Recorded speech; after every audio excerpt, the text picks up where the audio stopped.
क्या आपने खुद कभी इन्वेस्ट किया है? इफ यस, कौन से में एंड कब कब? करंट आपको वैल्यू दिख रही है 1 करोड़ 49 लाख, इन्वेस्टेड आपको वैल्यू दिख रही है 71 लाख 26,000। इसमें मैंने क्यों इन्वेस्ट किया? 146% का रिटर्न है इसके ऊपर। सिर्फ मैंने 1 लाख रुपए इन्वेस्ट किए हुए थे इसके अंदर। XIRR देखिए क्या बढ़िया XIRR है 18.13% का। आप यहाँ देख रहे हैं कि मेरी इन्वेस्टमेंट 1.5 गुना हो गई, मैं ऐसा बोल सकता हूँ 1.5 गुना हो गई। सिर्फ एक ही एंट्री है 21 जुलाई 2020 और 9.62 के एनएवी इतना। यहाँ पे एक बड़ा इंपॉर्टेंट लेसन भी है कि अगर कोई अब इंडेक्स फंड में इन्वेस्ट करना चाहता है तो उसे कौन से इंडेक्स फंड में इन्वेस्ट करना चाहिए, कैसे उसे शुरुआत करनी चाहिए अपनी इन्वेस्टिंग की? तो निफ्टी 50 से आप शुरुआत कर सकते हैं। तड़का लगाना है थोड़ा सा, निफ्टी नेक्स्ट 50 भी ले आओ अपने पोर्टफोलियो के अंदर। रिटेल इन्वेस्टर के साथ जो इशू है ना वो यही है कि बहुत गलीबल है, वो इन चीज़ों के बारे में बात ही नहीं करता। रिस्क एपेटाइट, गोल, टाइम होराइजन, वोलेटिलिटी, अब्जॉर्प्शन, वो जाके सीधा इन्वेस्ट करने में विश्वास रखता है, और वो भी उसमें जहाँ ज्यादा रिटर्न उसको दिख रहे होते हैं। मैं आपको बोलूंगा ऐसा मत कीजिए। क्या एक इन्वेस्टर को सिर्फ इंडेक्स फंड बेस्ड पोर्टफोलियो बनाना चाहिए या it should be a mixture of like index funds and active funds? उस पे आपका क्या कहना है? जय हिंद दोस्तों, मेरा नाम है नीरज और आप देख रहे हैं द मनी पॉडकास्ट। आज का एपिसोड बहुत स्पेशल है क्योंकि इसी तरीके के गाइडेंस के साथ जो है मैंने अपनी इंडेक्स फंड इन्वेस्टिंग शुरू की थी, और मैं आपसे उम्मीद करता हूं कि आप लोग इस वीडियो को पूरा देखेंगे। कहीं पे आपको स्पीड ज़्यादा या कम लगे तो भाई यूट्यूब ऑप्शन देता है स्पीड बढ़ाने का, घटाने का, वो आप लोग कर सकते हैं। वीडियो को लाइक कर दीजिएगा, लाइक टारगेट रखते हैं 500 लाइक्स का, और कॉमेंट बॉक्स में एकदम बाढ़ लगा दीजिएगा क्वेश्चन की। जो भी आपके पास सवाल हो, जो भी आपका सुझाव हो, मैं सारे पढ़ता हूँ, सारे देखता हूँ और रिप्लाई भी करने की कोशिश करता हूं। तो आप लोग अपने क्वेश्चंस जो है वो कमेंट्स में पूछ सकते हैं, राइट? क्या होने वाला है इस वीडियो के अंदर? बहुत सारे टॉपिक्स हम लोग कवर करेंगे, खासकर इंडेक्स फंड। अगर आप लोग सोच रहे हैं इन्वेस्ट करने के लिए, आप एक बिगनर हैं या फिर आप एडवांस लेवल पे पहुंच चुके हैं या फिर आपका पोर्टफोलियो बहुत बड़ा हो चुका है, क्या रोल रहता है इंडेक्स फंड का आपके पोर्टफोलियो में, ये सारी चर्चाएं जो है हम लोग इस वीडियो के अंदर करने वाले हैं। इंडेक्स फंड को लेकर बहुत सारी लड़ाइयां आपको हर जगह पर दिखती रहती होंगी। कोई बोलता है सिर्फ इंडेक्स में इन्वेस्ट करो, कोई बोलता है सिर्फ एक्टिव में इन्वेस्ट करो, कोई बोलता है मेरी तरह कि भाई दोनों से मजे लो, एक में क्यों इन्वेस्ट करना है। तो आज हम इस स्टोरी को पूरे हर तरीके, हर एंगल से जो है एग्जामिन करने की कोशिश करेंगे, और साथ में मैं आपको दिखाऊंगा कि मैंने कौन कौन से इंडेक्सेस में इन्वेस्ट कर रखा है, मेरी core investment as well as मेरे एक्सपेरिमेंट्स जो मैं करता रहता हूं आप लोगों को सिखाने के लिए, और मैं क्यों फ्लेक्सी कैप की तरफ मुड़ा, और ये सारे डिस्कशन बहुत डिटेल में होने वाला है। एज यूजुअल मैं डिफरेंट वेबसाइट्स यहां पे यूज करने वाला हूं ताकि आप लोगों को डेटा बेस्ड इंफॉर्मेशन जो है वो दे सकूं। याद रखिए, मैं कोई रिसर्च एनालिस्ट या फिर भाई साहब इन्वेस्टमेंट एडवाइजर नहीं हूं। मैं सारे काम सिर्फ एजुकेशनल पर्पस के लिए कर रहा हूं ताकि आप लोगों को मैं गाइड कर सकूं। आप लोगों को अगर इन्वेस्टमेंट करनी है तो डेफिनेटली आप लोगों को सोच समझ के, अपने रिस्क एपेटाइट को समझ के, अपने गोल्स को समझ के एक प्लान बना के जो है वो इन्वेस्ट करना चाहिए। आज की वीडियो में क्या क्या टॉपिक्स कवर होने वाले हैं, मैं और वृंदा आपको यहाँ पे स्क्रीन पे दिखाने वाले हैं। Vrinda, welcome to the money podcast. कैसे हैं आप? मैं बिल्कुल ठीक हूँ, आप कैसे हो? तो एक बार जरा सबको मैं ओवरव्यू दे दूं कि हम लोग क्या क्या कवर करने वाले हैं। Yes. तो सबसे पहले हम लोग इंडेक्स फंड का मतलब कवर करेंगे, मीनिंग कवर करेंगे, क्योंकि बहुत सारे लोग हैं शायद जिनको इंडेक्स फंड का मीनिंग अभी ना पता हो, बट हम इसको थोड़ा सा फास्ट फॉरवर्ड करेंगे क्योंकि 2019 से मैं वीडियोस बना रहा हूँ इंडेक्स फंड के ऊपर, तो वो वीडियोस भी आप लोग जाके देख सकते हैं। बेसिक इंडेक्सेस कौन कौन से हैं, सेक्टोरल इंडेक्स कौन से होते हैं, देन थीमेटिक इंडेक्स है हमारे पास, और कौन सा इंडेक्स आपको कंसिडर करना चाहिए as a beginner, as a advance investor, जिस भी लेवल पे आप हैं, एंड कौन से इंडेक्सेस को आपको इग्नोर करना चाहिए। क्या हम सिर्फ अपना पोर्टफोलियो इंडेक्स फंड के बेसिस पे ही बना सकते हैं? ये सारी बातें हम लोग जो है इस वीडियो के अंदर डिस्कस करने आज हम वाले हैं, राइट? तो तैयार हैं आप डिस्कशन के लिए? बिल्कुल। हर जगह पे हम सुनते हैं इंडेक्स फंड्स। इंडेक्स फंड्स क्या होते हैं, हमें इन्वेस्ट करना है नहीं करना है, और किसने कितना इन्वेस्ट कर रखा है, जो कि ऑडियंस को सबसे ज़्यादा इंटरेस्ट होता है जानने में, राइट? तो हमेशा इंडेक्स फंड पे तो मतलब हमने सुनी हुई हैं चीज़ें, बट इंडेक्स क्या होता है ये शायद मैं जानना चाहूँगी, और मैं चाहूँगी कि ऑडियंस को भी पता चले इंडेक्स क्या होता है। तो बहुत बढ़िया क्वेश्चन है कि इंडेक्स क्या होता है। और हमने बहुत बार इस चीज़ को कवर किया है डिटेल में अपनी बहुत सारी वीडियोस में, बट मैं एक बार क्विकली एक बार रिवाइज टाइप जो है वो जल्दी से करा देता हूँ। सो अगर आप स्टॉक मार्केट के संदर्भ में, स्टॉक मार्केट के कॉन्टेक्स्ट में इंडेक्स की बात समझेंगे, तो इंडेक्स एक स्टैटिस्टिकल मेजर है जो क्या चीज़ देखता है, जो ट्रैक करता है एक कलेक्शन ऑफ स्टॉक्स को, राइट? जो ट्रैक करता है स्पेसिफिक ग्रुप ऑफ स्टॉक्स की परफॉर्मेंस को। अब वो स्पेसिफिक ग्रुप कैसा हो सकता है? वो specific group broad market stocks भी हो सकते हैं, ब्रॉड मार्केट स्टॉक्स क्या होते हैं भी बताता हूँ, या फिर कुछ एक पर्टिकुलर सेक्टर के स्टॉक्स भी हो सकते हैं, राइट? तो फिर से एक बार क्विकली बता देता हूँ, एक स्टैटिस्टिकल मेजर है जो परफॉर्मेंस ऑफ स्टॉक को ट्रैक करता है, कलेक्शन ऑफ स्टॉक्स की परफॉर्मेंस को ट्रैक करता है। अब ये कलेक्शन कैसा कैसा हो सकता है मैं आपको दिखाता हूँ। फॉर एग्जांपल मैं आपको ले चलता हूँ एक वेबसाइट पे, बहुत सिंपल सी वेबसाइट है, और वेबसाइट कौन सी है, वो वेबसाइट है हमारी niftyindices.com। आप लोग भी विजिट कर सकते हैं और देख सकते हैं, राइट। यहाँ पे अगर आप देखेंगे तो ये आपको दिख रहे हैं ब्रॉड बेस्ड इंडाइसेस, राइट। एक बात मैं बता दूं कि इंडिया में 2 स्टॉक एक्सचेंज है, NSE BSE, national stock exchange, Bombay stock exchange. National stock exchange का ये सारे इंडेक्सेस जो मैं आपको यहाँ पे दिखा रहा हूँ, राइट, आप लोग यहाँ पे चाहे तो देख सकते हैं। So Nifty 50, Nifty next 50, Nifty 100, Nifty 200, etcetera etcetera. अब हम निफ्टी 50 को पकड़ लेते हैं, राइट। निफ्टी 50 एक ऐसा इंडेक्स है जो इंडिया की टॉप 50 कंपनीज, मैंने बोलता collection of stocks, basket of stock, जो इंडिया की टॉप 50 स्टॉक्स की परफॉर्मेंस को ट्रैक करता है। निफ्टी 50 एक ऐसा इंडेक्स है जो इंडिया की टॉप 50 कंपनी जो है as per the market cap उनकी परफॉर्मेंस को ट्रैक करता है। अब मार्केट कैप क्या होता है? मार्केट कैप बहुत सिंपल है, नंबर ऑफ शेयर्स जो मार्केट में है multiplied by price per share is the market capitalization. तो जो टॉप 50 कंपनीज है एज पर मार्केट कैपिटलाइजेशन, उनकी परफॉर्मेंस को जो है वो ट्रैक करता है निफ्टी 50 इंडेक्स। ओके, एक बात यहाँ पे ध्यान रखने वाली है कि ये जो टॉप 50 कंपनीज की मार्केट कैप की मैंने बात करी, फ्री फ्लोट मार्केट कैप है। फ्री फ्लोट यानी कि प्रमोटर का हिस्सा जो है वो यहाँ पे रिफ्लेक्ट नहीं हो रहा है। तो एज पर जो फ्री फ्लोट मार्केट कैप सबसे बड़ी कंपनीज हैं, उन कंपनीज की परफॉर्मेंस को जो है ये वाला इंडेक्स ट्रैक कर रहा होता है। ऐसे निफ्टी नेक्स्ट 50 है, मैं आपको ना एक बार निफ्टी 50 की डिटेल में ले चलता हूँ। सो ये निफ्टी 50 का एक तरह से फैक्ट शीट आपको यहाँ पे दिख जाएगा। एक पेज में आपको और दिखाता हूँ निफ्टी 50 के लिए। ये देखिए, ये निफ्टी 50, यहाँ पे लिखा भी हुआ है, the Nifty 50 is a well diversified 50 stock index and it represent important sectors of the economy. Just in case आप अगर देखना भी जाते हैं निफ्टी 50 की कौन से सेक्टर्स यहाँ पे आते हैं, तो आप यहाँ पे इनको सेक्टर्स को देख भी सकते हैं। ये लीजिए, मैं यहाँ पे दिखा देता हूँ आपको। फाइनेंशियल सर्विसेज 36%, और इसलिए इसको बहुत क्रिटिसाइज भी किया जाता है कि फाइनेंशियल सर्विसेज हैवी है। IT 10%, oil and gas, automobile, telecommunication etcetera etcetera. यहाँ पे आपको डिफरेंट डिफरेंट सेक्टर्स दिख रहे होंगे। यहाँ पे मैं आपको एक चीज़ और दिखा दूं, अगर आप फैक्ट शीट में चलेंगे निफ्टी 50 की, तो क्या हर कंपनी का इक्वल हिस्सा होता है निफ्टी 50 में? Answer is no. यहाँ पे आपको दिख रहा होगा, जितनी बड़ी फ्री फ्लोट मार्केट कैप है जिस कंपनी की, उसका उतना बड़ा हिस्सा जो है वो होने वाला है, right. For example HDFC bank का 12.88%, रिलायंस इंडस्ट्रीज का 8.88%, ICICI बैंक का 8.30%। और अगर आप रिटर्न भी देखना चाहते हैं तो क्विकली आपको रिटर्न भी बता दूं कि सिंस इंसेप्शन, आप इसको पकड़ के चलिए, 12.99% के आसपास का रिटर्न दिया। और ये डेटा भी आप देख लीजिए, एज ऑन 28 नवंबर 2025 तक ये अपडेटेड है। ओके, चलिए, तो ये तो हो गई हमारी इंडेक्स की बात। इंडेक्स एक टूल है जिससे हम लोग जो है वो कलेक्शन ऑफ स्टॉक की परफॉर्मेंस को ट्रैक करते हैं, राइट। वो उनकी चेंज को मेजर करता है। हमारे पास डिफरेंट डिफरेंट तरह के स्टॉक मार्केट में इंडेक्स हैं। खासकर ब्रॉड मार्केट इंडेक्सेस की अगर मैं बात करूं तो निफ्टी 50, निफ्टी नेक्स्ट 50, इनके बारे में क्विकली आपको बता देता हूं। So Nifty 50 1 to 50 companies, next 50 51 to 100 वाली कंपनीज, निफ्टी 100 जो आपको दिख रहा है 1 to 100, निफ्टी 200 1 to 200। ऐसे आप देखेंगे Nifty mid cap 150, Nifty mid cap 150 मतलब आपका 100 तक लार्ज कैप होता है, 101 से 250 तक निफ्टी मिड कैप। फिर उसके बाद निफ्टी स्मॉल, आपको स्मॉल कैप भी यहाँ पे दिख जाएगा कहीं ना कहीं पे। ये देखिए स्मॉल कैप, माइक्रो कैप, ये सब आपको दिख रहे हैं। Small cap 100, small cap 250, right. ये सब क्या है? ये आपके अगेन 251 से 500 तक वाला जो कंपनीज है वो आ गई यहाँ पे। तो इस तरीके से आपके जो है वो डिफरेंट डिफरेंट इंडेक्सेस बने हुए हैं। अब यहाँ पे पहले तो लोगों को पता ही नहीं है कि इतने भी तरह के इंडेक्स हैं। अगर आप सेक्टोरल इंडेक्स देखें, Nifty auto, bank, chemical, financial services, फिर थीमेटिक इंडेक्स है, और फिर हमारे पास स्ट्रैटेजी इंडेक्स है, इक्वल वेट, लो वोलेटिलिटी, आर्बिट्रेज एटसेट्रा एटसेट्रा। सो बहुत सारे इंडेक्सेस हैं। हम जनरली जब बात करते हैं इंडेक्स की तो हम निफ्टी 50 को ज़्यादा जो है वो रेफर कर रहे होते हैं। And to answer your question, Nifty index is a tool to measure the change और to track the performance of the segment और collection of stocks in the stock market, right. अभी इस वीडियो में आपने बहुत कुछ और सीखना है, जैसे कि आपको सेक्टोरल इंडेक्स में इन्वेस्ट करना है, थीमेटिक इंडेक्स में इन्वेस्ट करना है, नहीं करना है, किस में इन्वेस्ट करना है, किसको इग्नोर करना है, ये सारी बातें मैं आपके साथ शेयर करने वाला हूं। लेकिन उससे पहले आप लोगों को एक इन्फॉर्मेशन देना चाहता हूं। 2026 आने वाला है और 2026 में मैं चाहता हूं कि आप सब लोग इन्वेस्ट करें, आप सब लोग अपनी प्लानिंग करें और अपनी प्लानिंग में जो गोल्स हैं उनको अचीव करने के लिए सही इंस्ट्रूमेंट्स में इन्वेस्ट करके आगे बढ़ें। मैं आपको ये सारी बातें सिखाता हूं। मैं खुद म्यूचुअल फंड इन्वेस्टर हूं। आपने मेरी पोर्टफोलियो वाली वीडियो देखी होगी, मैं उसका लिंक भी आपको दे दूंगा, वो भी देख लीजिएगा। और मैं चाहता हूं कि आप लोग मेरे साथ मिलकर सब चीजें सीखें। कैसे सीख सकते हैं? हमारी एक म्यूचुअल फंड की पूरा डेडिकेटेड कम्युनिटी बनी हुई है, जहां पे आपको लाइव लेक्चर्स, रिकॉर्डेड लेक्चर्स, आपको कम्युनिटी में कमेंट्स करना, क्वेश्चंस पूछना, सब कुछ अलाउड है। और ये सब हमने बहुत कम प्राइस पे रखा हुआ है। 2000 रुपीज की उसकी कॉस्ट है। और अभी अगर आप लोग कोड यूज करते हैं HNY26, so you will get 26% of, flat 26% of on that 2000 rupees. तो प्राइस कुछ भी नहीं है और वैल्यू एनॉर्मस आपको मिलेगी।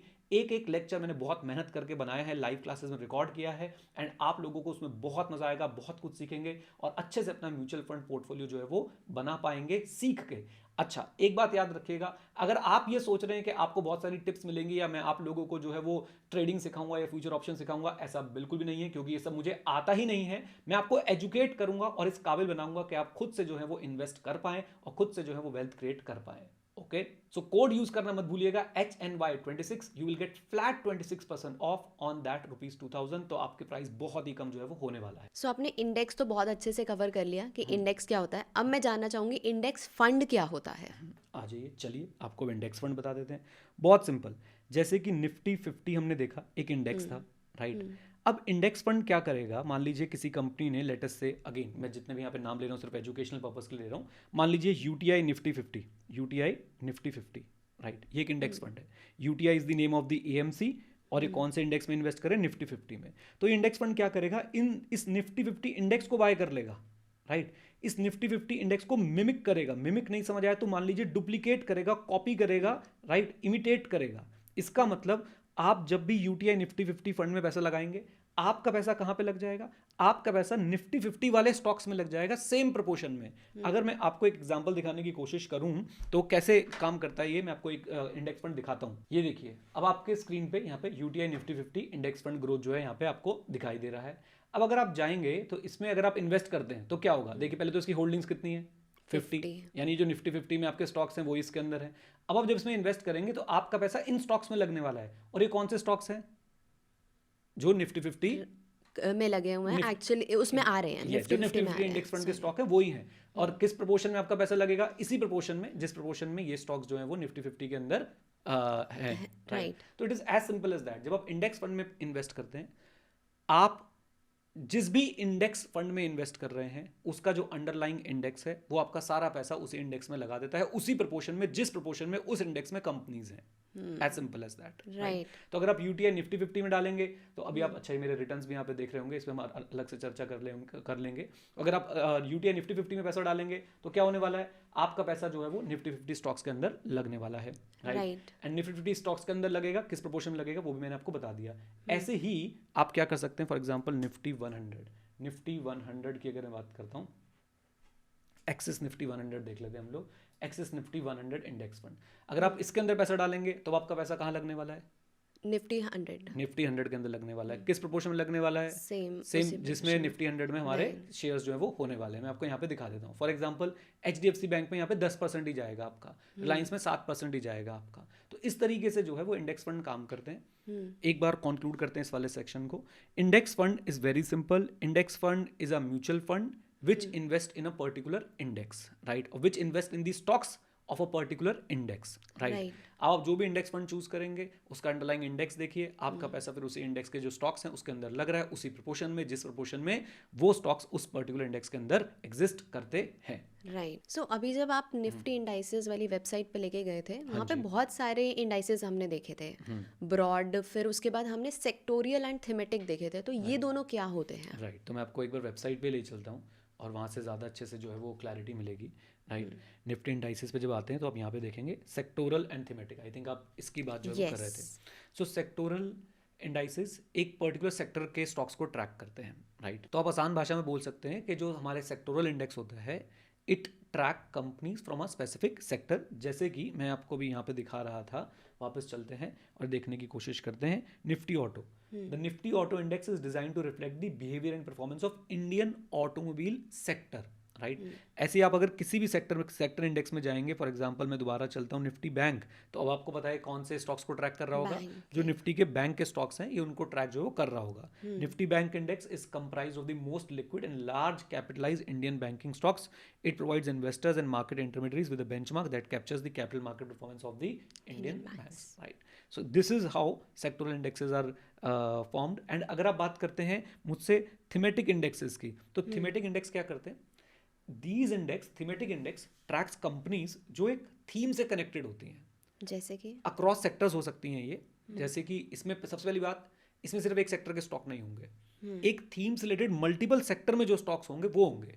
For example Nifty India consumption, अब ये कंजम्पशन थीम है, कंजम्पशन में आपका जोमेटो यानी एटर्नल भी आ जाएगा, टाइटन भी आ जाएगा, इंडिगो भी आ जाएगा, ऑटोमोबाइल्स भी आ जाएंगे, राइट। मैं आपको इसका भी जो है कि एग्जांपल यहाँ पे देने की कोशिश करता हूँ ताकि आपको क्लैरिटी रहे। आइए ज़रा चलते हैं। सो इंडाइसिस में इस बार थीमेटिक इंडेक्स में चलते हैं और यहाँ पे मैं आपको दिखाने की कोशिश करता हूँ, जो मैं बोल भी रहा था उसी इंडेक्स को हम लोग पकड़ने की कोशिश करते हैं, निफ्टी इंडिया कंजम्पशन, राइट। तो निफ्टी इंडिया कंजम्पशन मैं आपके सामने यहाँ पे ओपन कर रहा हूँ।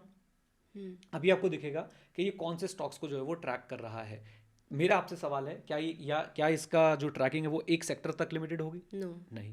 थीमेटिक इंडेक्स की खास बात यही है कि ये एक सेक्टर तक लिमिटेड नहीं रहता, ये मल्टीपल सेक्टर्स को कवर करता है, लेकिन मल्टीपल सेक्टर्स में एक ही पर्टिकुलर थीम होनी चाहिए तब ये कवर करता है। सो इंडिया कंजम्पशन इंडेक्स की बात करें तो it is design to reflect behaviour and performance of diversified portfolio of companies representing domestic consumption sector which includes consumer, non durable and health care. अगर आप इसके स्टॉक्स भी देखेंगे, फॉर एग्जांपल आप यहाँ पहले तो इसके सेक्टर देखना चाहते हैं, ये एक सेक्टर को ट्रैक नहीं कर रहा है, इसमें आपको FMCG, consumer, telecommunication, health care और रियलिटी, पावर सब कुछ आपको देखने को मिल रहा है। अगर आप इसके फैक्ट शीट में जाते हैं तो फैक्ट शीट में आपको देखने को मिल जाएगा इसके पास Bharti Airtel, ITC, Mahindra Mahindra, Eternal, Maruti Suzuki, Titan company etcetera यहाँ पे आपको देखने को मिल रही है। तो ये हो गए हमारे कौन से इंडेक्सेस, ये हो गए हमारे थीमेटिक इंडेक्सेस, राइट। सो अभी जब आपने निफ्टी इंडाइसेस वाली वेबसाइट वापस खोली तो मेरे को एक और चीज दिखी, वहाँ पे स्ट्रैटेजी इंडाइसेस भी था। So what is the strategy indices? तो आपको वापस लेके चलते हैं इस पे और दिखाने की कोशिश करते हैं कि क्या होते हैं स्ट्रैटेजी इंडाइसेस।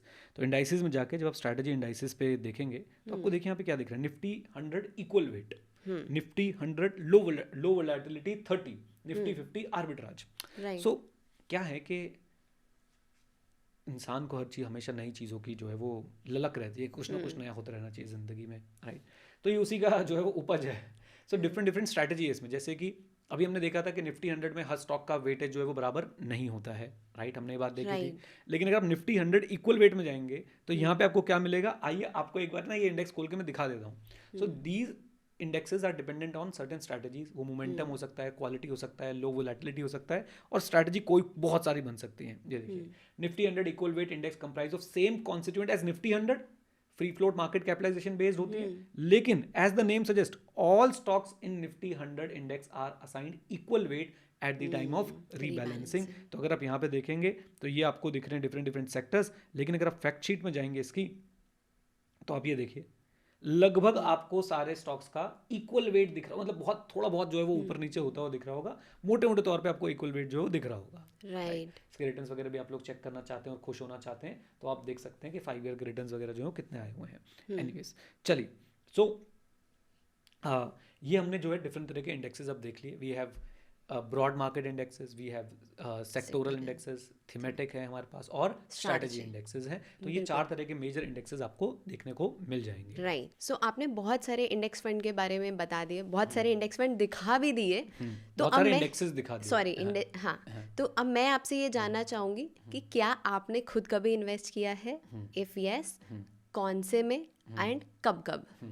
बिल्कुल मैंने इन्वेस्ट किया है।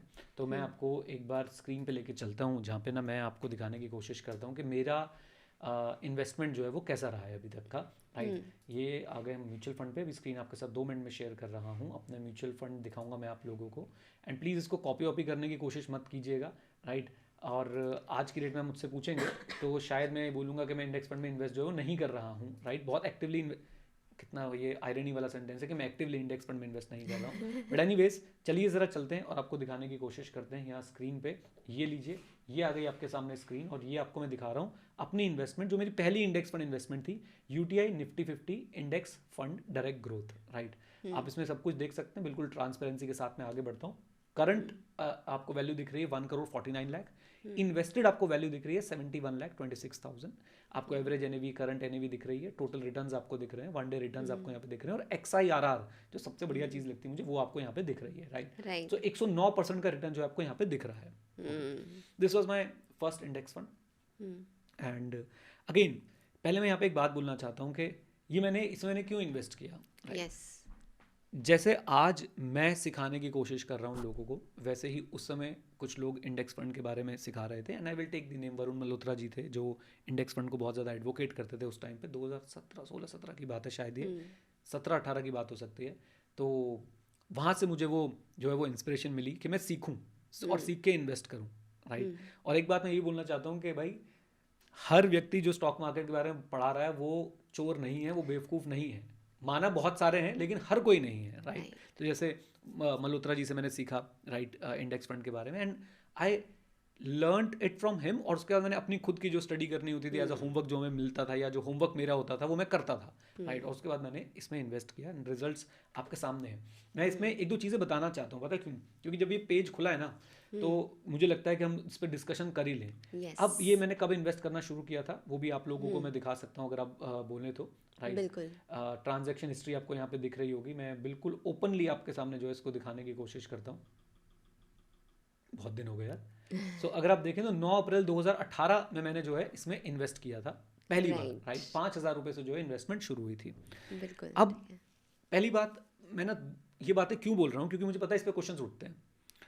5,000 रुपये महीना मैं कर रहा था इन्वेस्ट, अगर आप देखें 9 अप्रैल, 7 मई, 7 जून कंसिस्टेंटली आपको दिख रहा है। लेकिन उसके बाद मैंने इसमें इन्वेस्टमेंट अपनी बढ़ाई है। फॉर एग्जांपल यहाँ पे आप देखेंगे 15,000 रुपये और आने लग गए मंथली। अब उसके बाद देखेंगे मैंने और इन्वेस्टमेंट बढ़ानी शुरू करी है इसके अंदर धीरे धीरे। मैं आपको दिखाता हूँ। पहले मैं जब सीख रहा था, स्टार्टिंग फेज था, तो मैंने इसमें ऐसे इस तरीके से इन्वेस्ट करता गया। मैं आपको लेके आना चाहता हूँ NAV पे ध्यान रखिएगा कि NAV कितनी चल रही है, 75, 76, 77। ये 2019 की बात है, राइट। और अगर मैं जाता हूँ 2020 की तरफ, फॉर एग्जाम्पल यहाँ पे आ जाते हैं। अब ये देखिए बड़ा इंटरेस्टिंग पेज होने वाला है। 75 से NAV 59 तक आ गई है, राइट। 59 तक आपको दिख रही है। और इससे भी मेरे को लगता है कि इससे भी नीचे कहीं ना कहीं मार्च में रही होगी। 57 पे भी मैंने बाय करा है, राइट। 50 पे भी मैंने बाय किया हुआ है, राइट। और 23 मार्च 2020 जब मैं लोगों को बोलता हूँ कि मैंने उस दिन इन्वेस्ट किया था तो लोग मानते नहीं है कि आपने इन्वेस्ट किया होगा।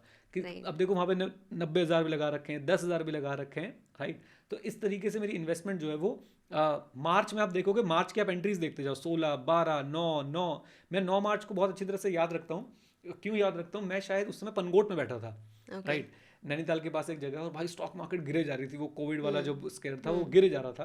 तो मैं उस समय भी जो है वो इन्वेस्ट करता जा रहा था। आप देख रहे हो 2.5 लाख, 5 लाख, 1 लाख, राइट। मैं हार नहीं मान रहा था। मैंने कहा राइट, आपने 6 को 72 पे, NAV 72 थी तब आपने 5 लाख लगाए, बट फिर जब गिर रही थी तो आपने 2.5 लाख रुपए, 5,000 करते गए आप। मैं यहाँ तक जो है वो करता गया। मैंने कोई बात नहीं, देखते हैं भाई कितनी कितनी गहराई है भाई इस सागर के अंदर, राइट। तो आप ये देख रहे हैं कि प्लीज ये मत समझिए कि मैं 5,000 रुपये महीना ही इन्वेस्ट कर रहा था। मैं लमसम भी इन्वेस्ट कर रहा था। और मैंने कोविड के टाइम पे भी जो है वो इन्वेस्टमेंट करना नहीं छोड़ा। अब इसको लोग दो तरीके से देख सकते हैं। एक, जिन्हें कुछ नहीं सीखना है जीवन में, जिन्हें सिर्फ और सिर्फ क्या लगता है कि भाई बस क्रिटिसाइज करो लोगों को, वो बोलेंगे अच्छा कोविड में पैसा इन्वेस्ट करके इन्होंने रिटर्न बनाया है। मैं आपसे बोलता हूँ कि जब मार्केट इससे गिर रही होती है ना, उस समय की फीलिंग्स आप लोग तभी समझ सकते हैं जब उस मार्केट में थे। और उसमें पैसा लगाना अपने आप में बहुत ही बड़ी बेट होती है, बहुत ही बड़ा एक चैलेंज होता है। दूसरी बात, एक होंगे लोग सीखने वाले जो इस बात को अप्रिशिएट करेंगे कि भाई देखो एक चीज़ जब समझ आ जाती है तो उस पर आप लंबी बेट जो है वो ले सकते हो, राइट। तो मैंने अपने वो उस समय कॉन्फिडेंस दिखाया। आप मार्च और अब मेरी फेब और मार्च की इन्वेस्टमेंट देखेंगे तो ज़्यादा इन्वेस्टमेंट थी, राइट। मतलब मैं तो ये भी मतलब सोच रही थी कि भाई हमने 78 पे लिया है फेब में, ठीक है, और एग्जैक्टली एक महीना, ऑलमोस्ट एक महीने बाद आपने 50 NAV पे लिया हुआ है। तो आपका ऑलरेडी जो इन्वेस्टेड अमाउंट है वो कितना आपको ड्रॉप्ड दिख रहा होगा उस टाइम पे। मुझे लॉसेस दिख रहे थे, जबरदस्त लॉसेस दिख रहे थे। मेरी एवरेज NAV ही जो है वो बाइंग NAV जो है ज़्यादा थी और करंट NAV जो है वो कम चल रही थी, राइट। तो मैं ये बताना चाहता हूँ कि देखो मैंने उसके बाद ना फिर मैं अपने कंसिस्टेंसी पे आ गया। अब 2022 चल रहा है, आपको दिख रहा होगा जो SIPs जा रही हैं बस वही जा रही हैं, राइट। और फिर भी मुझे मार्केट में कभी ऐसा लगता था कि कुछ ड्रॉप हो रहा है तो I use to buy index fund in lump sum. लेकिन आप देखें बहुत बड़े अमाउंट्स नहीं आ रहे हैं यहाँ पे, राइट। सो मैं ये बात बहुत ट्रांसपेरेंटली बताना चाहता हूँ कि भाई मैंने इस इंडेक्स फंड में इन्वेस्ट करना शुरू किया था। कब शुरू किया था? 2018 में, जैसे आपको दिखाया। कोविड के टाइम में मैं इन्वेस्ट कर रहा था, मैंने लमसम इन्वेस्ट किया। और तब जाके अगर आप इसकी रिटर्न्स देखेंगे तो आज ये जो है 109% के आसपास का रिटर्न है। अब मैं इसको भी एड्रेस कर दूं, कई लोग बोलते हैं 2018 से लेकर अब तक 100% का रिटर्न ही तो बना है, तो कोई बहुत ज़्यादा नहीं है। फिर मैं उनको ये समझाना चाहता हूँ कि फिर आपको SIP और XIRR का कॉन्सेप्ट नहीं पता। क्या मैंने ये 71 लाख रुपए एक साथ इन्वेस्ट कर दिए थे? Answer is no. अगर ये 71 लाख रुपए एक साथ इन्वेस्टेड होते, काश होते 50 की NAV पे, तो हाँ, तो बहुत बहुत बड़ा अमाउंट ये बन रहा होता, राइट। तो आप प्लीज ये सब चीजें बोलने से पहले समझिए कि ये 109% एब्सोल्यूट रिटर्न है। Completely ignore it, focus on the XIRR। तो मेरा जो XIRR है वो 16.55% के आसपास जो है बन रहा है। ये मेरी सबसे बड़ी इंडेक्स फंड इन्वेस्टमेंट यही है जो लगभग आपके सामने है 1,50,00,000 के आसपास आपको यहाँ पे दिख रही है, राइट। इसके बाद भी कुछ छुटपुट इंडेक्स फंड की इन्वेस्टमेंट, छुटपुट तो बोलना थोड़ा गलत हो जाएगा, मुझे लगता है कि और 2-3 करोड़ रुपए निकल जाएंगे इसमें इंडेक्स फंड्स में, लेकिन डिफरेंट इंडेक्स फंड में जस्ट टू सेटिस्फाई माई कि जो होता है ना कीड़ा के भाई ये भी कैसे हो रहा है वो भी कैसे हो रहा है, वो सब सीखने के लिए मैंने जो है इन सारे इंडेक्स फंड्स में जो है वो इन्वेस्ट करता गया। मैं आपको कुछ और इन्वेस्टमेंट्स यहाँ पे दिखाने की कोशिश करता हूँ कि क्या क्या मैंने जो है वो इन्वेस्टमेंट यहाँ पे कर रखी है। तो मैं यहाँ पे ना आपको एक क्विक ओवरव्यू भी दे रहा हूँ जो मैंने इंडेक्स फंड में इन्वेस्ट कर रखा है, और ये सब मेरे एक्सपेरिमेंट्स हैं, राइट। जैसे कि बंधन निफ्टी 50 में आप देखेंगे, राइट, इसमें भी अच्छा XIR मैंने निकाल रखा है, राइट। उसके बाद आप देखेंगे टाटा निफ्टी मिड कैप 150, ये भी एक मोमेंटम है, ये भी मोमेंटम बोल रहा हूँ, ये भी एक इंडेक्स फंड है स्ट्रैटेजी वाला, राइट। एक्सपेरिमेंट है, that's it. Nifty 50 index fund, ये बड़ा इंटरेस्टिंग है कि निफ्टी नेक्स्ट 50 इंडेक्स फंड, इसमें मेरा XIR देखेंगे तो निफ्टी 50 से कम बन रहा है, जबकि ऐसा कहा जाता है कि निफ्टी नेक्स्ट 50 ज़्यादा रिटर्न देता है। आप देखेंगे भी तो ज़्यादा रिटर्न दिया होगा निफ्टी नेक्स्ट 50 ने पिछले 4-5 साल में। क्यों मेरा उसमें ज़्यादा रिटर्न बन रहा है, उसका सिंपल सा रीज़न है क्योंकि मैंने उसमें कोविड में बहुत लमसम इन्वेस्टमेंट्स मारे थे, इसमें मैंने नहीं करे थे। Again this is also index fund, US का इंडेक्स फंड है, राइट। एंड इसके बाद अगर आप देखेंगे तो और अच्छा मैं आपको काफ़ी इंटरेस्टिंग वो दिखाता हूँ। अच्छा प्लीज़ ये म्यूचुअल फंड कॉपी करने की कोशिश मत कीजिएगा, मैं बार बार आपको बोल रहा हूँ। ये भाई मेरा कोर पोर्टफोलियो क्या, ये आप ये समझिए कि मेरे लिए ना छोटा अमाउंट मैटर नहीं करता है, मैं सिर्फ और सिर्फ एक्सपेरिमेंट के लिए इन्वेस्ट करता रहता हूँ। ये भी एक इंडेक्स फंड है US का, राइट। ये अगेन ये मैं क्लासेस में पढ़ाता था, तो क्लासेस में मैं सैम्पल मतलब एक एग्जांपल देता था कि कैसे इंडेक्स फंड बाय करना है, तो मैं यहाँ पे ट्रांजैक्शंस करके दिखा रहा होता था, तो उस पर मैंने ये निफ्टी 50 इंडेक्स फंड एक और ICICI का बाय कर लिया था, right. Then we have Nippon India small cap 250, इस पर भी आएंगे, राइट। ये मेरी सब लेटेस्ट इन्वेस्टमेंट्स हैं, अगेन एक्सपेरिमेंटल टीचिंग वाली इन्वेस्टमेंट्स हैं। ये आप देखो, ये काफ़ी कमाल की चीज़ है, axis Nifty 100 index fund, right, 18% का XIR। और मैं आपको बता रहा हूँ कि क्यों मुझे लगता है कि अब अगर आप लमसम परफॉर्मेंस मेजर करना चाहते हैं ना, लमसम की परफॉर्मेंस, तो ये एक सही एग्जांपल जो आपके लिए हो सकता है। 146% का रिटर्न है इसके ऊपर, सिर्फ मैंने 1 लाख रुपए इन्वेस्ट किए हुए थे इसके अंदर, राइट। और 1 लाख रुपए इन्वेस्ट करने के बाद आज आप वैल्यू देख रहे हैं कितनी है, लगभग इसकी 2 लाख समथिंग के आसपास आ रही थी। मैं एक बार इसकी ना डिटेल में चलता हूँ, आपको दिखाने की कोशिश करता हूँ कि क्या डिटेल्स हैं। ये देखिए, सो करंट 2,46,000 इन्वेस्टेड, लगभग 1 lakh current NAV this, average NAV this, total returns 146%, one day return लगभग 1500 रुपए। XIRR देखिए क्या बढ़िया XIRR है, 18.13% का, राइट। अब आप यहाँ देख रहे हैं कि मेरी इन्वेस्टमेंट 1.5 गुना हो गई, मैं ऐसा बोल सकता हूँ, 1.5 गुना हो गई। सिर्फ एक ही एंट्री है, 21 जुलाई 2020, ठीक है जी, और 9.62 के NAV इतना। यहाँ पे एक बड़ा इंपॉर्टेंट लेसन भी है कि प्लीज़ ये मत सोचिए मैंने मार्केट को टाइम कर लिया, मेरे बस की नहीं है, किसी की भी बस की नहीं है, बट गलती से अगर हो जाए और सही टाइम पे लमसम इन्वेस्टमेंट गलती से अगर हो जाए तो वो आपको कैसा रिटर्न देती है वो आपको यहाँ पे दिख रहा है, राइट। प्रॉब्लम इज साइजिंग नहीं है, राइट, क्योंकि लमसम में साइजिंग करने में बहुत ना you need nerves of steel, right. और अब वो नर्व्स ऑफ स्टील भाई मेरे पास तो नहीं है, तो इसलिए मैं तो स्टैगर्ड फॉर्म में चुपचाप से जाता हूँ। तो ये मेरी एक इंडेक्स फंड इन्वेस्टमेंट है जिसे मैं चाहता था हाईलाइट करके आप लोगों को दिखा पाऊँ। All in all I invest mostly in Nifty 50 और निफ्टी 100। मेरा आप निफ्टी 100 भी छोड़ दीजिए, Nifty 50 is my favourite index, right. अब आप बोलेंगे कि निफ्टी 50 में बहुत सारी तरह की परेशानियां हैं, ये है वो है। I have stopped investing in Nifty 50। 23 May 2025 was the last entry जो आपने देखी होगी निफ्टी 50 इंडेक्स फंड में आ रही थी, उसके बाद मैंने स्टॉप कर दिया। उसके अलग रीजंस हैं, उसके अलग थॉट प्रोसेस हैं, बट जिस समय मैंने इन्वेस्टमेंट शुरू करी थी उस समय शायद ऑप्शंस भी बहुत कम अवेलेबल थे। उस समय इतने मुझे ही नहीं पता था इतने सारे इंडेक्सेस हैं। इंडेक्सेस होते भी तो ऑप्शन नहीं थे कि हम इतने सारे इंडेक्सेस के अंदर इन्वेस्ट कर सकते हैं। इंडेक्सेस होना और उसके साथ का इंडेक्स फंड होना is a different scenario, right. So considering that time I choose Nifty 50, I choose Nifty next 50। I am really happy जो मेरे इन्वेस्टमेंट ने परफॉर्म किया है, राइट। अब मैं एक्टिव फंड्स में ज़्यादा जो है वो इन्वेस्ट करने की तरफ मेरा झुकाव है, राइट। अगर कोई अब इंडेक्स फंड में इन्वेस्ट करना चाहता है तो उसे कौन से इंडेक्स फंड में इन्वेस्ट करना चाहिए, कैसे उसे शुरुआत करनी चाहिए अपनी इन्वेस्टिंग की, वो प्लीज़ आप थोड़ा सा बताइए। बिल्कुल ठीक। सो देखो, मैंने बोला कि मैं अब इंडेक्स में इन्वेस्ट नहीं कर रहा हूँ, मैं एक्टिव में इन्वेस्ट कर रहा हूँ, लेकिन मैं आप लोगों को गाइड करूँगा। ये अगर आप बिगनर हैं, इवन अगर आप एक एडवांस लेवल पे पहुँच गए तो भी आप इंडेक्स फंड को कंसिडर कर सकते हैं। ऐसा नहीं है कि आपको बिल्कुल इग्नोर करेंगे। सी मेरे पास एक अच्छा अमाउंट इंडेक्स फंड में इकट्ठा हो चुका है, राइट, एंड नाउ मेरे पास जो नॉलेज या जो रिसोर्सेज हैं, जो भी थोड़े बहुत हैं, राइट, मैं कोई एकदम परम ज्ञानी व्यक्ति नहीं हूँ, जो थोड़ा बहुत ज्ञान है, जो थोड़े बहुत रिसोर्सेज हैं, मुझे लगता है कि अब मैं थोड़ा बहुत सीख चुका हूँ एक्टिव फंड्स के बारे में, तो मैं उसका फ़ायदा उठा रहा हूँ। वहाँ पे मैं कोई बहुत साइंटिफिक रिसर्च नहीं कर रहा हूँ, वहाँ पे मैं बिल्कुल अपने old school value investing principles के बेसिस पे इन्वेस्ट कर रहा हूँ। तो इसलिए मैंने डिस्क्लेमर दिया, क्योंकि अब बोलेंगे देखो खुद एक्टिव में कर रहा है, हमें इंडेक्स बता रहा है, तो भाई मैंने इंडेक्स में अपनी बाल्टियाँ भर ली हैं जितनी भरनी थी। राइट। सो अगर आपके ऊपर ये डिपेंडेंट है, आपके ना सबसे पहली बात होती है आपका रिस्क एपेटाइट क्या है, राइट, आपके गोल्स क्या हैं, राइट, आपका टाइम होराइजन क्या है। अगर आप इनको जाने बिना आप इन्वेस्टिंग की बात करते हैं तो मुझे लगता है कि आप बेवकूफ़ी कर रहे हैं। Risk appetite, goal and time horizon, and कि आप कितनी वोलेटिलिटी को एब्जॉर्ब कर सकते हैं, आप कितना ज़्यादा मार्केट के उतार चढ़ाव को एब्जॉर्ब कर सकते हैं, बिना पैनिक के उसमें स्टे कर सकते हैं। ये सारी चीज़ें कंसिडर करें। और उसके बाद आपके पास ऑप्शंस क्या क्या हैं। निफ्टी 50 की मैं बात करता हूँ आपसे, राइट, बहुत खामी है इस इंडेक्स के अंदर, मेरे से आप बैठ के पूरे दिन इसकी बुराई करवाओ, मैं कर लूँगा, राइट। बट आप ये बात समझिए कि एक बिगनर के लिए इससे सुंदर, सुशील और टिकाऊ प्रोडक्ट नहीं है इक्विटी का एक्सपोजर लेने का, राइट।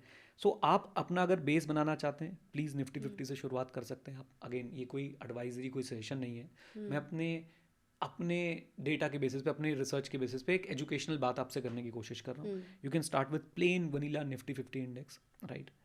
जैसे जैसे आप मार्केट कैप में ऊपर बढ़ते जाएंगे, मार्केट कैप मतलब निफ्टी जैसे नंबर्स में ऊपर बढ़ते जाएंगे, मार्केट कैप नीचे आती जाएगी, वैसे वैसे आपका रिस्क और वोलेटिलिटी बढ़ती जाएगी। बात को ध्यान रखना है। This is stable not like FD, but in comparison to the Nifty Next 50, in comparison to the mid cap, in comparison to the small cap, in comparison to the micro cap. तो Nifty 50 से आप शुरुआत कर सकते हैं।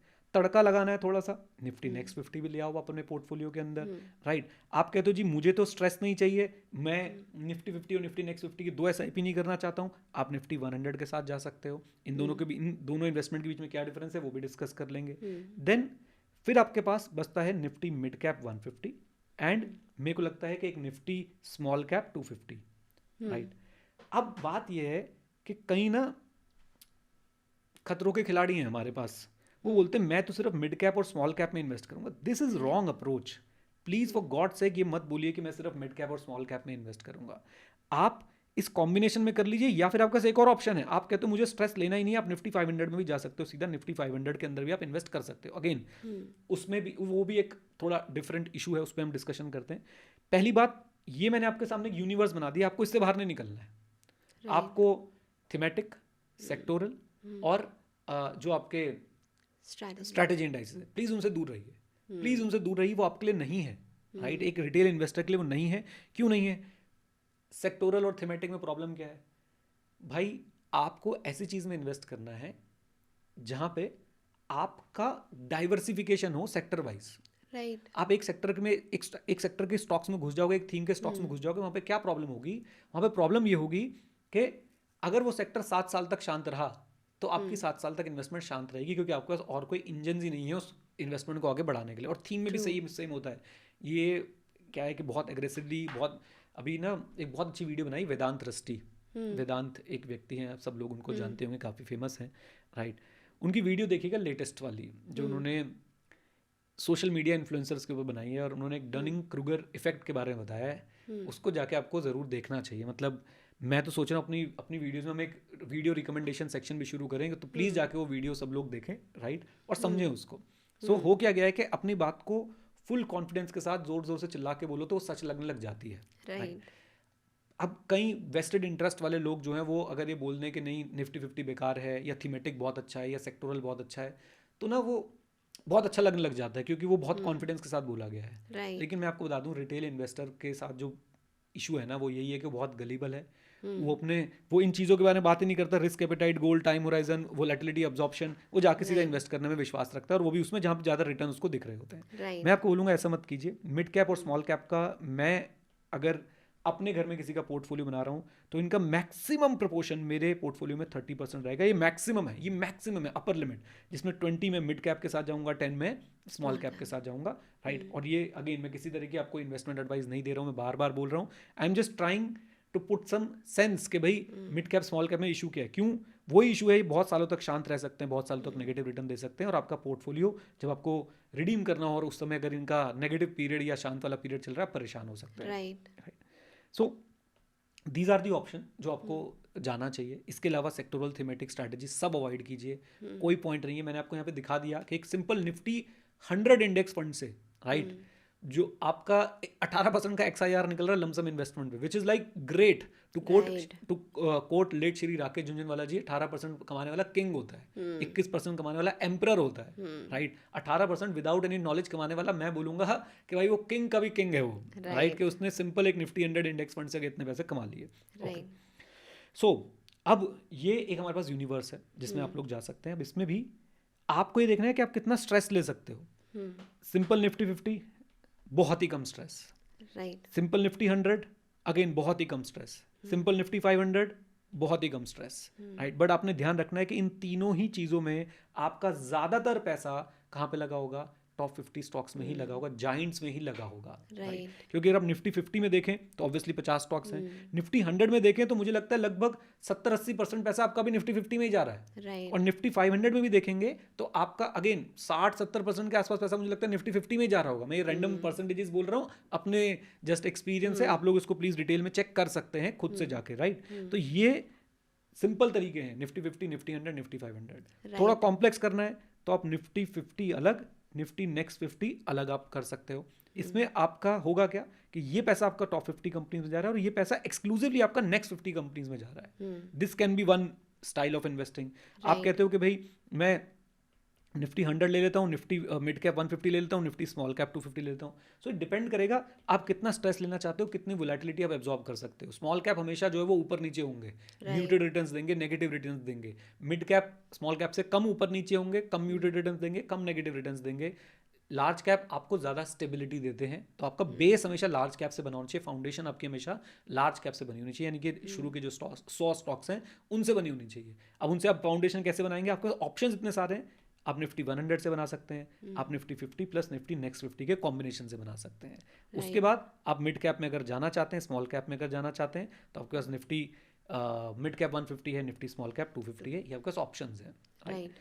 इससे बाहर, इस यूनिवर्स से बाहर मैं नहीं समझता कि एक रिटेल इन्वेस्टर को जाना चाहिए फॉर इंडेक्स इन्वेस्टिंग। अगर आप एक इंडेक्स इन्वेस्टर हैं, आप प्लीज़ इसी यूनिवर्स के अंदर रहिए, इसी के अंदर अपने पोर्टफोलियो को बनाने की कोशिश कीजिए। इससे बाहर अगर आप जाते हैं तो आप अपने लिए एक ऐसी सिचुएशन क्रिएट कर रहे हो जहाँ पे अगेन बहुत सारी डिसीजन मेकिंग इन्वॉल्व होगी, राइट।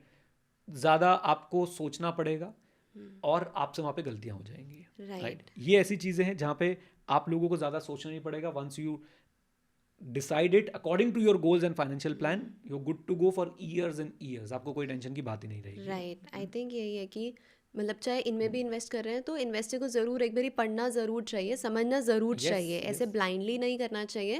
बिकॉज जब आप सेक्टोरियल और थीमेटिक की बात कर रहे थे ना, तो मेरे को सबसे ज़्यादा एक ही चीज़ दिमाग में चल रही थी कि ज़्यादातर आप देखोगे इन्वेस्टर्स इन्वेस्ट उन फंड्स में कब कर जाते हैं जब बैंक वाले अप्रोच करके करवा लेते हैं। सो जब कॉल्स आनी शुरू हो जाती हैं, NFOs आते हैं, हाँ, और वहाँ पे इन्वेस्टर्स भी उसमें आ जाते हैं कि यार ये तो बैंक में काम कर रहे हैं, इन्हें तो ज़्यादा ही पता होगा, राइट। बट उनका क्या इंटरेस्ट है उसके अंदर, क्या मतलब मैंने देखा है, इवन अपनी फैमिली में देखा है मैंने कि दिस इज़ वेरी कॉमन। क्योंकि आपकी एक मतलब बैंक में कोई ऐसा व्यक्ति होता है जिससे आप अच्छी बातचीत होती है अपनी बैंकिंग को लेके। मेरे फादर के साथ हुआ था अभी, वो डिफेंस वाला जब थीम चली थी इतनी, तो करवा दिया इन्वेस्ट कि जी ये देखो ये होने वाला है, वो होने वाला है। और वो ये ना कि भाई हम सबको समझा सकते हैं, अपने घर वालों को नहीं समझा सकते। फिर मैंने किसी ना किसी तरह से समझाने की कोशिश करी, कुछ पैसे निकलवाए मैंने, और एग्जिट लोड वगैरह भी होते हैं, तो वो भी चैलेंजेस जो हैं वो डेफिनेटली जो आप बता रहे हो वो आते हैं कि सेक्टर और थीम में तभी इन्वेस्ट करवाया जाता है जब वो पीक पे होती हैं, और करवाया जाता है, लिटरली करवाया जाता है, बंदा करता नहीं है, करवाया जाता है। वो इमोशनली इतनी सारी चीज़ें बोल देते हैं ना, क्योंकि आप उनसे बहुत ज़्यादा बातचीत कर रहे होते हो, तो कहीं ना कहीं आप उनकी बातों में बह जाते हो और इन्वेस्ट कर देते हो। आई थिंक वो एक बहुत बड़ी गड़बड़ हो जाती है वहाँ पे। सो अब आपने इंडेक्स फंड में मतलब कहाँ जाना चाहिए एक इन्वेस्टर को, वो सारी चीज़ें आपने बहुत अच्छे से गाइड करी। अब मैं ये जानना चाहूँगी, क्या एक इन्वेस्टर को सिर्फ इंडेक्स फंड बेस्ड पोर्टफोलियो बनाना चाहिए, या it should be a mixture of like index funds and active funds? उस पर आपका क्या कहना है? ओके, देखो मेरा कोई इंसेंटिव इन्वॉल्व नहीं है। आप इंडेक्स फंड करें, आप एक्टिव करें, राइट। मेरा कोई इंसेंटिव इन्वॉल्व नहीं है, मैं आपको कोई म्यूचुअल फंड्स बेचने नहीं वाला हूँ, मेरे को कोई कमीशन नहीं मिलती है। ऑल्दो मैंने बीच में सोचा था मैं म्यूचुअल फंड डिस्ट्रीब्यूटर बन जाता हूँ, but due to the compliance issues मुझे लगता नहीं है कि मुझे उस तरफ जाना चाहिए, राइट। मैं इंडिपेंडेंटली अपनी बात आप तक रख पाऊँ, इसलिए मैं वो सब चीज़ें जो है वो नहीं कर रहा हूँ। सो पहली बात, ईगो इशू ना बनाएं इसको। आप इंडेक्स फंड इन्वेस्टर हैं, वेरी गुड।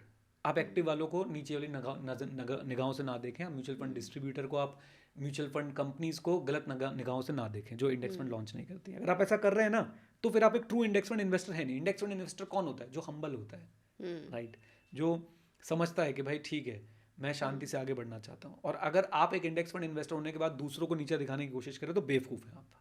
मतलब लिटरली ये वर्ड आपको अगर चुभ रहा हो, चुभने दो भाई। मैं खुद एक इंडेक्स फंड इन्वेस्टर रहा हूँ, मैंने कभी ऐसे एक्टिव वालों को नहीं बोला वो देखो गलत कर रहा है, वो गलत कर रहा है। प्लीज़ ऐसा मत कीजिए। आप एक्टिव इन्वेस्टर हैं तो इंडेक्स वालों को नीचे मत दिखाइए। पहले तो ये रूल बनाइए कि आपकी स्ट्रैटेजी अलग हो सकती है, दूसरे वाले की स्ट्रैटेजी अलग हो सकती है, क्योंकि दोनों के goals, risk appetite, time horizon, volatility, absorption बिल्कुल अलग है। एक बात नाउ, क्या आप दोनों में इन्वेस्ट कर सकते हो? हाँ बिल्कुल। लेकिन कब? मैंने कब ये शुरू किया, मैंने पहले ना अपने बिहेवियर को बहुत अच्छे से समझा, राइट। मैंने इन्वेस्टिंग को तो समझा ही समझा, इक्विटी मार्केट को समझने की कोशिश करी, AMCs पे रिसर्च करी, फंड मैनेजर्स पे रिसर्च करी। जब मेरा ट्रस्ट बिल्ड होने लग गया, right, after investing crores and crores of rupees through passive investing, यानी कि इंडेक्स फंड इन्वेस्टिंग, जब मेरा ट्रस्ट बिल्ड होने लग गया, इसके साथ साथ मैंने एक छोटी SIP शुरू कर रखी थी एक्टिव फंड्स के अंदर, राइट। जब मेरा ट्रस्ट बिल्ड हो गया, इक्विटी मार्केट्स मुझे समझ थोड़ी बहुत जो 1-2% समझ में आने लग गई, इन्वेस्टिंग समझ में आने लग गई, अच्छी किताबें पढ़ ली, अच्छे लोगों से मिल लिए, इंडेक्स का पोर्टफोलियो बन चुका था, एक फाउंडेशन बन चुकी थी। देन आई डिसाइडेड कि okay I will go for active funds. And इसमें मुझे कोई बुराई नज़र नहीं आती कि आप इंडेक्स और एक्टिव दोनों मिला के इन्वेस्ट करो। मुझे इसमें भी कोई बुराई नज़र नहीं आती कि आप सिर्फ इंडेक्स करो, वो भी ठीक है अपने आप में। अल्टीमेटली आपके गोल्स मीट होने चाहिए ना। आपके प्लान में, आपके प्लान के हिसाब से आपको इन्वेस्ट करना है। आपको फोमो में थोड़ा इन्वेस्ट करना है, दूसरे को सोच के थोड़ा इन्वेस्ट करना है। अल्टीमेटली आपके गोल्स मीट होने चाहिए, आपके प्लान में वो चीज़ सूट करनी चाहिए। प्लीज़ आप किसी भी तरीके से इन्वेस्ट कीजिए, बस एक चीज़ मत कीजिए, आओ देखा ना ताओ, बस भाई एक्टिव पे पैसे लगाओ, इंडेक्स पे पैसे लगाओ। नहीं, आपको समझना पड़ेगा, राइट। आपको अपनी रिस्क एपेटाइट, मैं बार बार जो ये वर्ड्स बोलता हूँ ये इतने ज़रूरी हैं, इसके बिना अगर आप आगे बढ़ते हैं ना तो आप कोई फ्यूचर क्रिएट नहीं कर रहे हैं अपना। अच्छा, एक बात और बता दूं कि शुरुआत में मुझे भी नहीं पता थी बातें, लेकिन जितनी जल्दी आप सीख जाए उतनी जल्दी आपका ना बिहेवियर चेंज होगा। लोग बोलते हैं ना बिहेवियर कैसे चेंज करना है, एजुकेशन से, नॉलेज से चेंज होगा बिहेवियर।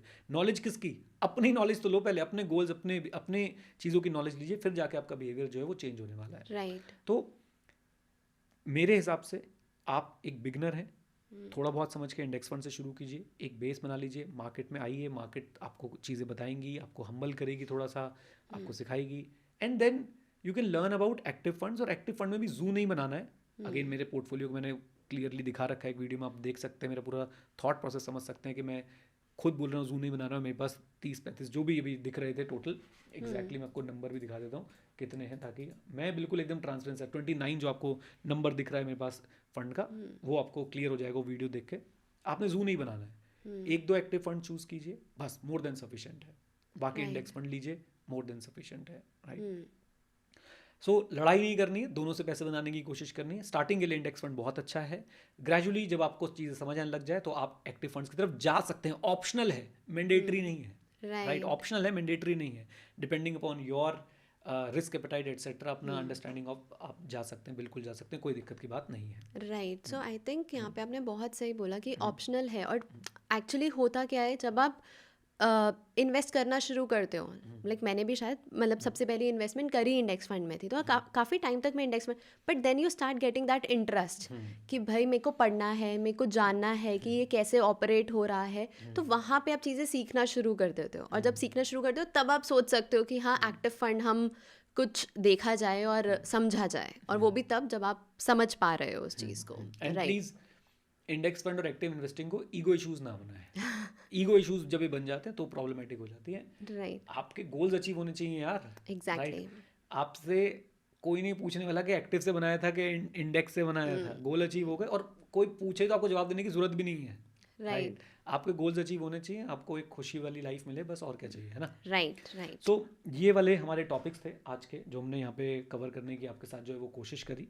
राइट, आई थिंक हमने सारी चीज़ें जो है कवर कर ली हैं। इंडेक्स क्या होता है, इंडेक्स फंड क्या होता है, basic indexes, sectoral, thematic, right, कौन सा इंडेक्स आपको कंसिडर करना चाहिए, कौन से इग्नोर करने चाहिए, and only index fund portfolio बनाए या ना बनाए। एक काफ़ी हमने कैजुअल डिस्कशन किया। जब भी आप इन्वेस्ट करें प्लीज़ सोच समझ के करें, राइट। एंड आप एक इन्वेस्टमेंट एडवाइजरी ज़रूर लें, अगर आपको लगता है आप नहीं कर पा रहे हैं खुद से, तो आप इन्वेस्टमेंट एडवाइजरी लें। और याद रखें, डिस्ट्रीब्यूशन और एडवाइजरी दो अलग अलग चीज़ें हैं। समझें सामने वाले का क्या इंसेंटिव है आपको, अगर वो कोई चीज़ सजेस्ट कर रहा है तो, और उसके हिसाब से फिर अपने डिसीजन ले। पॉडकास्ट में इस वीडियो में कोई भी अच्छी बात लगी हो तो उसे अप्रिशिएट करें, कोई बात बुरी लगी हो तो हमें गाइड करें, हम लोग सोचेंगे, समझेंगे, फीडबैक लेंगे एंड डेफिनेटली सीखेंगे, राइट। चलिए, with this note, thank you very much, stay connected, stay head, जय हिंद। और हाँ मित्रों, सीखते रहें, क्योंकि सीखना शुरू तो जीतना शुरू। Bye bye and take care, God bless you all.